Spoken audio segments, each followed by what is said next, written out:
Ladies and gentlemen, I don't know if it's just me, but I think Monday Night Raw is really just starting to get boring now. But I will say there were a few good things about the show, and those are the only things I'll be talking about in this review. So let's get started, as I want to start off with Bron Breakker coming out. Bron Breakker is still just suffering with the Vision. Hope he gets out of the Vision soon. But Bron Breakker is out there, he's by himself. He came out to his own entrance theme, not with the Vision, because he wants to deal with Oba Femi. But instead of Oba Femi coming out, Paul Heyman comes out. Bron Breakker asks Paul Heyman once again from last week, who do you really think is the future of WWE? And that's when Oba Femi comes out. So Oba Femi gets a mic. He tells Bron Breakker, Bron, you know who the future of WWE is. You know it. I know it. Even they know it. But you want to know who else called me the future? Brock Lesnar. The future is Oba Femi. Wherever you want it, whenever you want it, I'll prove it to you. And Bron Breakker, he wanted to fight Oba Femi right now. But Paul Heyman wasn't going to let it happen. Paul Heyman is stating that WWE is the biggest company in the world. They can't just do Bron Breakker versus Oba Femi on a random Monday Night Raw. So he suggests that the match should happen at Sunday night's main event. And there's something I wanted to talk about before we move on. Oba Femi has a Nigerian accent, but when he was imitating Bron Breakker, he literally sounded exactly like him. Like, are we just not going to talk about that? Like, it literally just caught me off guard when watching this. But alas, the big match that everybody has been wanting is officially happening. Bron Breakker, Oba Femi at Sunday night's main event. Why is it called Sunday night's main event again? And now, I want to move on to the big segment of Jey Uso bringing Solo Sikoa to Roman Reigns. Now, if you guys missed Monday Night Raw last week, Jey Uso and Solo Sikoa fought each other last week. If Jey wins, he would bring Solo Sikoa back to the family. And if Solo won, the bloodline would just leave him alone forever. The Usos ended up beating Solo Sikoa, and I say Usos because obviously Jimmy was getting involved, and it's a bloodline match. What the hell do you expect? So then we get Roman Reigns coming out. And Roman Reigns is not coming out alone. He's got Jacob Fatu with him. And Roman Reigns does the usual Roman Reigns thing.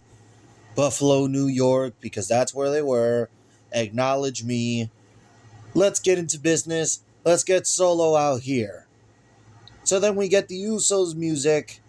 By the way, their updated music is weird, but I still prefer their original. Not the Jey Uso one, the actual original Usos theme. So then we get the Usos coming out.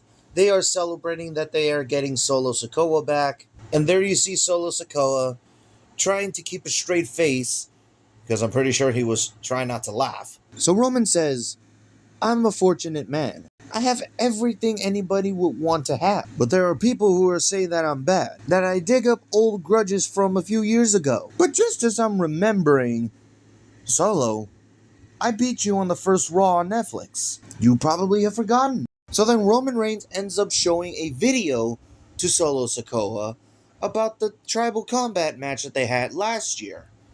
By the way, Roman Reigns said that had happened 3 years ago, when it didn't. Roman Reigns is making fun of Solo Sikoa. He starts bullying him on the freaking Rolex that he has, on the sunglasses that he has. He ends up destroying the sunglasses. He is trying to figure out why Solo is not kneeling to him.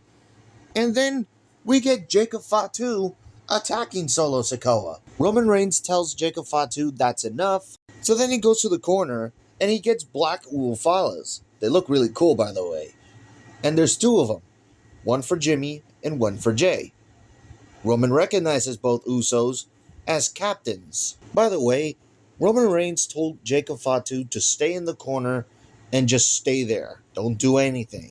Which is going to be what leads to what happens later on. LA Knight comes out to try to fight against the Bloodline to save Solo Sikoa. The Bloodline take down LA Knight, but they want Solo Sikoa to finish it off. Solo gets up, he's trying to recover from the Tongan death grip from Jacob Fatu, And he is telling LA Knight, I'm sorry.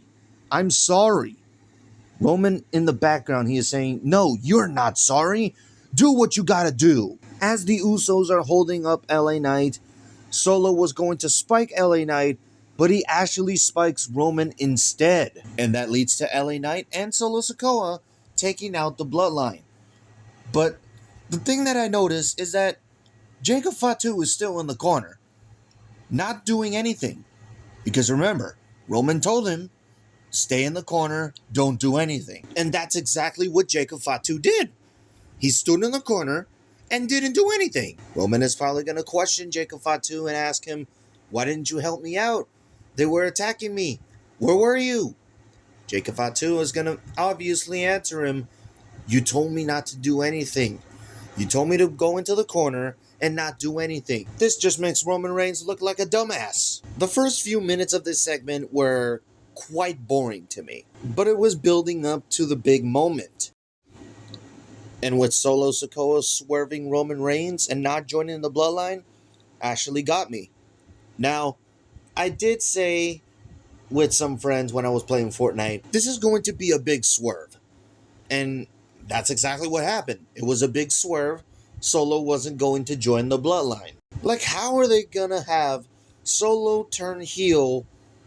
Because obviously the bloodline are now a heel faction when apparently they were supposed to be baby faces, but now they're officially heels. Solo turning heel wouldn't be the best idea because he just turned into a big baby face.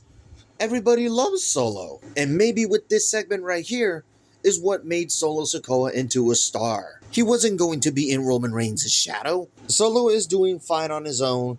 He doesn't need him anymore. But anyways, guys, that is this week's Monday Night Raw. What did you think of the show? Did you like it? Did you hate it? Let me know in the comments below. Thank you guys for watching. Like, comment, subscribe, tap the notification bell for more videos. Follow me on Twitter @EthanSwordShow, and I'll see you in the next one.